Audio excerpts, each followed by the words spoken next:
John chapter 11, verse 45. Let's hear God's word. Many of the Jews, therefore, who had come with Mary and seen what he did, believed in him. But some of them went to the Pharisees and told them what Jesus had done. So the chief priests and the Pharisees gathered the council and said, "What are we to do? For this man performs many signs. If we let him go on like this, everyone will believe in him, and the Romans will come and take away both our place and our nation." But one of them, Caiaphas, who was high priest that year, said to them, "You know nothing at all, nor do you understand that it's better for you that one man should die for the people, not that the whole nation should perish."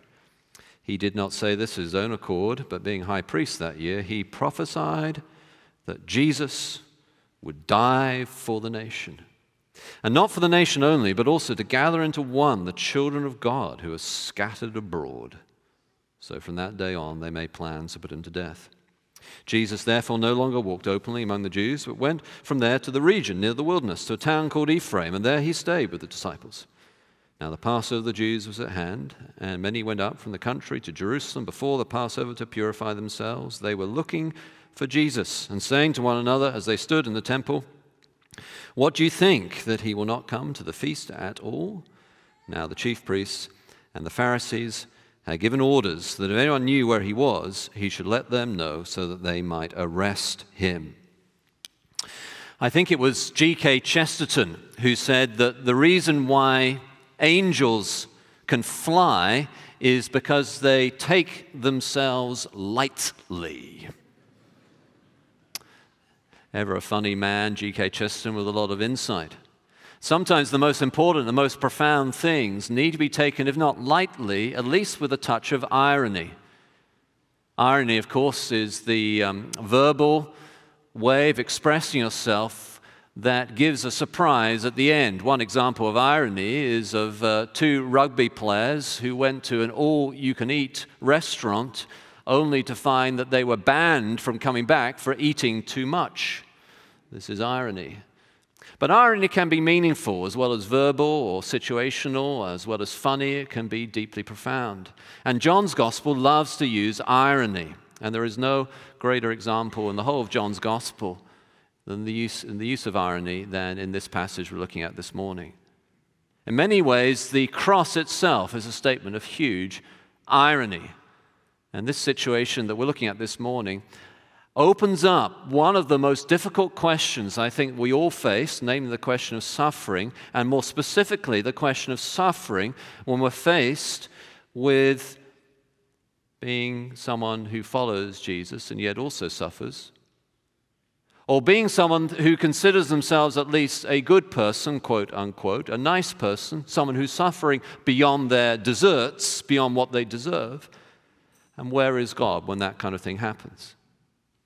This, of course, must have been the question that the disciples were wrestling with when they discovered that the council of the Jews, that is the Sanhedrin, the ruling council, the supreme council of their nation, the supreme court, had formally, in session, made a resolution to kill Jesus. Surely they would have been thinking, what on earth is God up to? And you get the sense of that when they gather together, the early church gathers together, Jesus with his disciples. And of course, John is telling this story. Passover is coming. We know how this story is going to end, but put yourself for a moment in the situation of those early disciples who did not know how it was going to end. Surely they would have been asking, what on earth is God up to? And that is a question, of course, that many of us ask in our own lives. Whether it's something personal or individual, cancer or a depression or a discouragement or being fired from your position at work for doing the right thing, or whether it's all the challenges that many of us as Christians are wondering about that's going on in our society today. When you find someone who is being oppressed or even fired for standing up for sexual morality, biblical sexual morality, or someone else who's criticized online for having a biblical opinion about life and when life begins in the womb, and all these things that we face as Christians these days. This sense that there is opposition to the cause of Jesus, even in the West, even in America, and certainly around the world, where there have been more martyrs for the cause of Christ in the last 100 years than all the previous centuries put together. And where is God then? And what is he up to? And why does he allow these things to take place? Why does he allow his children to suffer, even when they are doing what is right, even when they are defending the cause of Christ? Why? Surely God is sovereign. Surely he can stop that. Surely he does not need to allow that to happen. So this is the question I think the disciples must have been wrestling with. And so that we understand it, John, the author of this gospel, as it were, raises his hand in the middle of the narrative, in the middle of the story, to give us a lens through which to interpret this event and similar events. It is, as it were, an ironic lens. You'll find it right there in the middle of the passage in verses 51 and 52. He says there, talking about Caiaphas, the high priest, he did not say this on his own, but as high priest that year, he prophesied that Jesus would die for the Jewish nation, and not only for that nation, but also for all the scattered children of God, to bring them together and make them one. So there's Caiaphas thinking in the Supreme Court that he's come up with the perfect solution to his, as it were, Jesus problem. He's going to kill Jesus. That's the right thing to do. But actually, unknowingly, unawares, he's prophesying, or indeed preaching, in that same Supreme Court, the very heart of the Christian message. And what I want to show us today is that this is how God worked, and this is indeed how God works. I want you to think with me about a few things. I want you to think with me first about the foolish blindness of those who oppose God, for it is foolish blindness, and we need to pray for those who do oppose God. Pray that their eyes will be opened. I want you to think with me realistically, nonetheless, about the malevolent intent of the battle that we are immersed in this world, and to be realistic about that. But then finally, I want to think with you about the power of the cross and apply that to our own individual lives. Think with me first about the blindness of those who oppose God. Look with me in verse 47. It is so ironic. Verse 47, what are we accomplishing? Here is this man performing miraculous signs. Well, these are people who believe in miracles. These are people, nonetheless, who accept miracles, but nonetheless, it's a problem for them. How blind, how ironic. These are people who are praying that God would intervene in their lives and do something wonderful and save them and bring back the Messiah and rescue them from the Romans. These are people who believe in miracles, and yet here is a man, Jesus, who is doing miracles, and this is a problem for them. Note with me, they do not deny that the miracles took place. They do not seek to discredit the miraculous in this instance. They've come to the realization, after Jesus raised Lazarus from the dead, that there's nothing more they can say about the fact that Jesus is doing these miracles, and so it is a significant problem for them.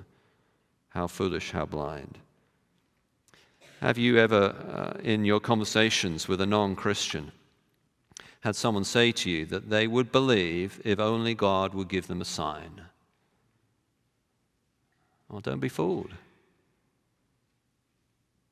Well, God can and does certainly graciously give us signs and does do miracles that we might believe. And indeed, in John's Gospel, that's exactly what Jesus does. But the signs themselves will not persuade someone to believe if they do not want to believe. And God indeed has given you all the signs that you need, my dear friend. The very church that you are sitting in, the very preacher you're listening to, the very sunlight outside, the very spring that you enjoy. All these, if God would open your eyes, would be more than enough signs for you to believe. Of course, Jesus' signs are very specific. Opened the eyes of the man born blind, gave Lazarus new life, turned water into wine. These signs had happened, but they must believe, but they do not. In fact, they continue in verse 48 in their ironic opposition. If we let him go on like this, everyone will believe in him. And then the Romans will come and take away both our place and nation. See, for them it's about power. They are concerned that if people believe in Jesus, their mediating role between the authority of Rome and the rule over these religious people, they as the religious ruling council of Israel, if everyone believes in Jesus, they would no longer be necessary. That the Romans would come and take both our place, probably meaning the temple, and the nation, that is, God's people, from them. They are very frightened. They wish to hold on to their power.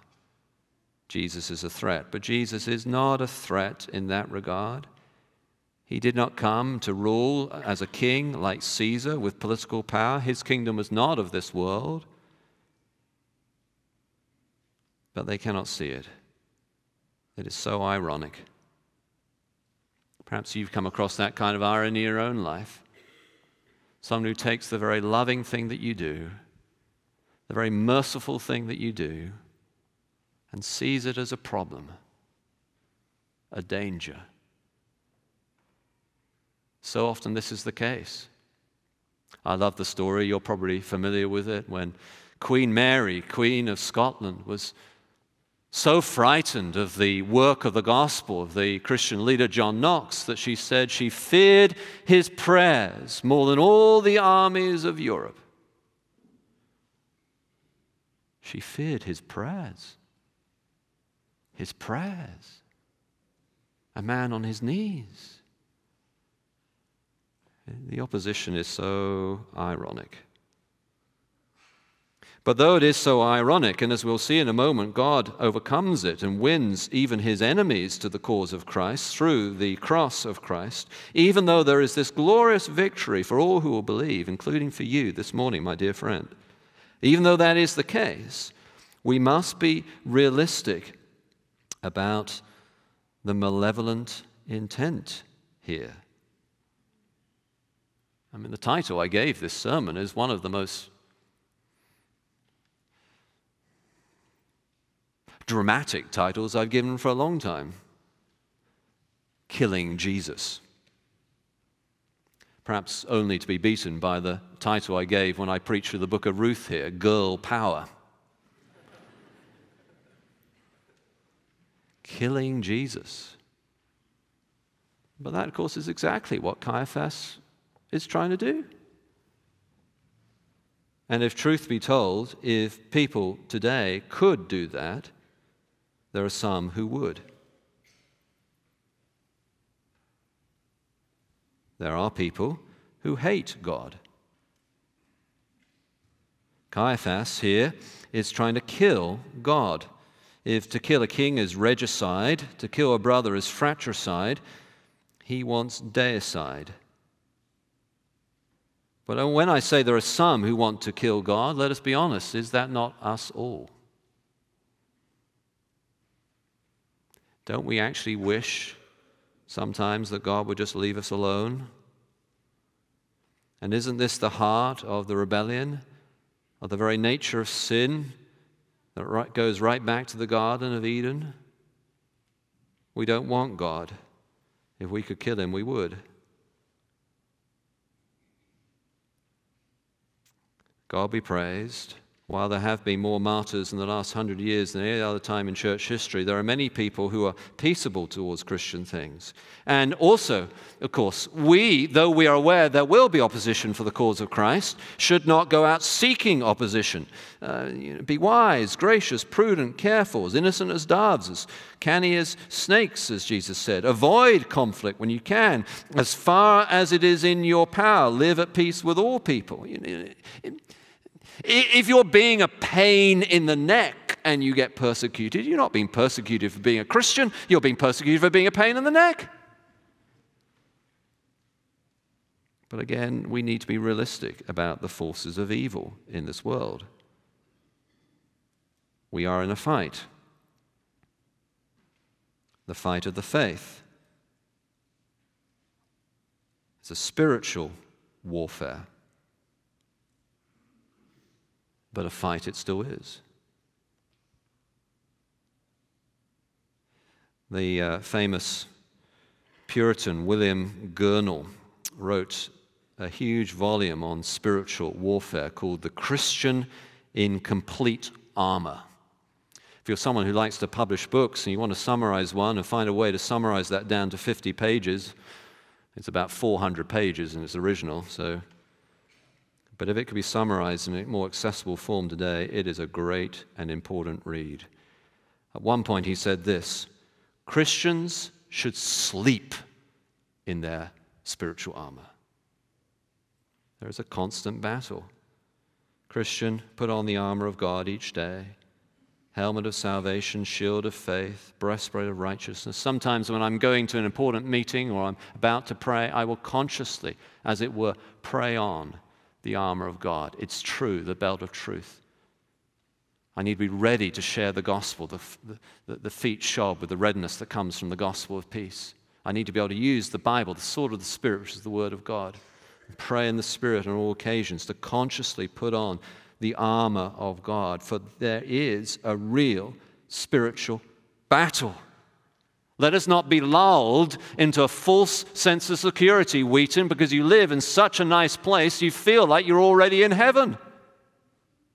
You're not. You're in the trenches. There's a spiritual battle at work right now. Heaven and hell stand open as I preach. Depending on the choices you're making this morning, your destiny could be determined one way or the other. All these great Christian institutions in Chicago, they will not last forever. They're not faithful. They lose sight of the gospel and give in to the various liberalizing tendencies that there are in theology today. These are real spiritual dynamics at work. We must awake. We must be wary, to be on our guard, to watch and pray. Caiaphas, in the Supreme Court of Israel, among religious authorities and religious rulers, made a motion to kill Jesus. Even religious institutions are not safe. I've been shocked recently to read of some of the things that have taken place in some of the great religious institutions of this country among people in authority. There's a real spiritual battle at work. Put on the armor of God, therefore. But while it's essential that we are realistic about these things, it is so much more important that we spend time immersing ourselves, our hearts, our minds, our feeling, our thinking in the truth of this ironic power of the cross here. Look with me again at verse 51. He did not say this on his own. But as high priest that year, he prophesied that Jesus would die for the Jewish nation, not only for that nation, but also for all the scattered children of God. Now just think with me about this. Caiaphas, who is making a formal resolution in the Supreme Court of the country to kill Jesus, as he makes that resolution, and as it were, it is recorded in the minutes of the Supreme Court, as he does so, he prophesies or preaches, he declares the truth of the gospel in a more accurate way than many theologians have done over the centuries of the church. What does he say? Verse 50. You don't realize that it's better for you that one man die for the people than the whole nation perish. Well, that's the gospel. Theologians call it substitutionary atonement. The cross of Jesus is not merely an example. Even Caiaphas preached better than that. I almost blush to clarify it here at Cottage Church, a church that's had 150 years of faithful gospel teaching. But if you're anything like me, you too easily forget it. God made you to be in a relationship of loving obedience. But we have all rebelled against God, and the sentence for that rebellion is death. We're under the sentence of the wrath of God. That may seem like a harsh crime, but the sentence for our crimes is impacted by the one that we offend against. If you got into a fight in Starbucks with a friend and you broke his nose, you might be arrested for a minor misdemeanor. But imagine instead in that fight you pick up a baby and punch that newborn in the face. Same amount of power, same fist, but against a newborn baby. It's a horrific thought. And then imagine, but don't just imagine, realize that our rebellion is not simply against another human being. Our rebellion is against the source of all good, against life and love himself. You, sinner, have rebelled against life. Is it any wonder the sentence is death? And God is just. He must declare that sentence, that just sentence. But God in his nature is not only a God of justice, he is also a God of love. What is the solution to this divine conundrum of justice and love? A creation that he loves, who is in rebellion against him and therefore demands justice. What is God's solution? The only possible solution is that God himself becomes a part of his creation and takes the sentence of death in himself. Or as Caiaphas put it, one man die for the people.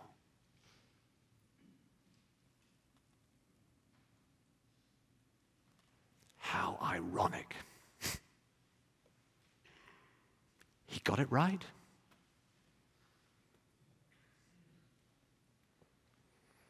They planned it for evil, but God planned it for good. You crucified him, but God raised him to new life. This was done for evil, but God did it for good. The very words that Caiaphas spoke were unknowingly a more accurate preaching of the gospel of God than you might have heard over some hundreds of years of the Christian church. Christ died for you in your place.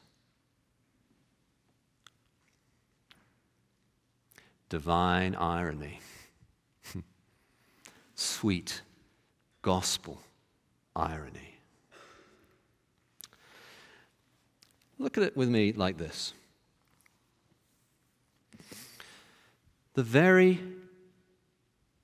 things you fear, the very suffering that you cannot explain, the very attacks on the Christian church, well, as the ancient Christian theologian Tertullian rightly said, the blood of the martyrs is the seedbed of the church.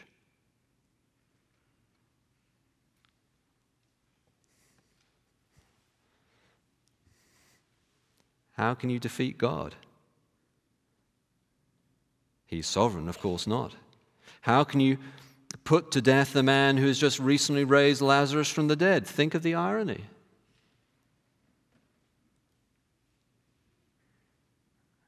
But isn't this what we're all like? We're like Jacob wrestling with God, and God, as it were, judo throws us. He takes that wrestling and establishes us as his child, humble and now saved and joyful and fully his. Oh, glorious, sweet, divine irony. The cross meant to kill becomes the life of God for all who will believe. The very harsh things that you fear, the very sufferings that you cannot explain, the very evil that so troubles your prayerful conscience when you look at the world, those very things, God in His sovereignty works together to be the place of salvation.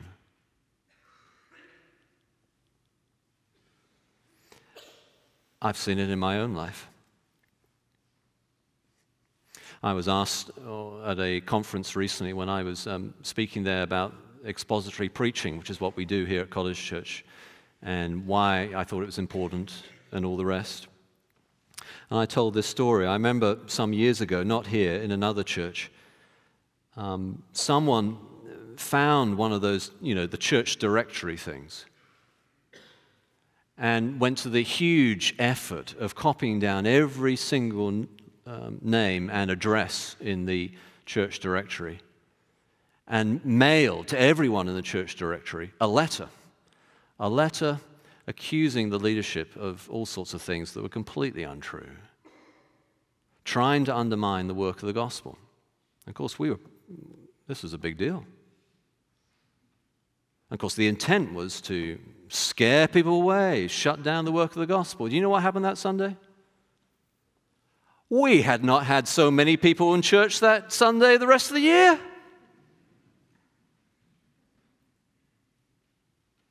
They felt so bad for us. They wanted to come and commiserate with us. And you also know what?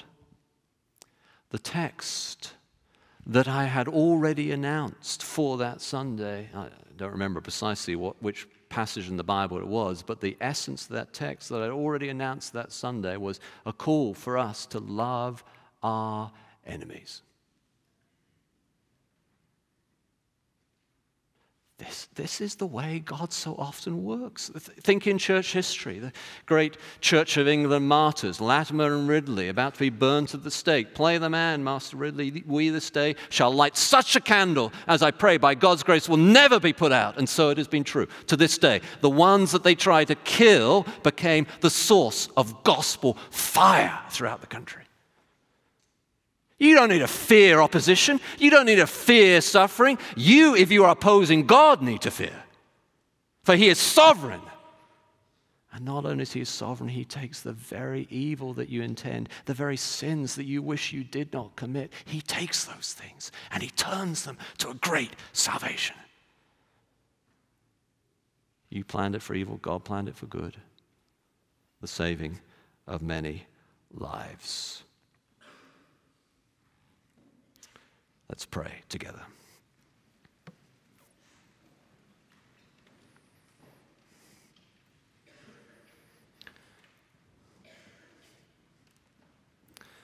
Oh, our Lord God, we often wonder at the mystery of the cross. There are so many profound things about the atonement. And yet, Lord, there is another aspect that we sometimes underemphasize, and that is the power of the cross. Lord, I pray that this morning, by the power of the cross, you would save some. Would you grant faith to Caiaphas here? Lord, I pray by the power of the cross that you would encourage some, that their suffering is not forgotten, not pointless, but is the very way you will bring about a great salvation, that we are deliberately and purposefully jars of clay, that the treasure might be revealed within. Lord, I pray that you would turn the opposition that some perhaps here face, even at work today, this week, next month, and use those very opportunities to witness to you, that the blood of the martyrs might be the seedbed of the church, that there might be a whole massive new awakening and renewal and revival in this country.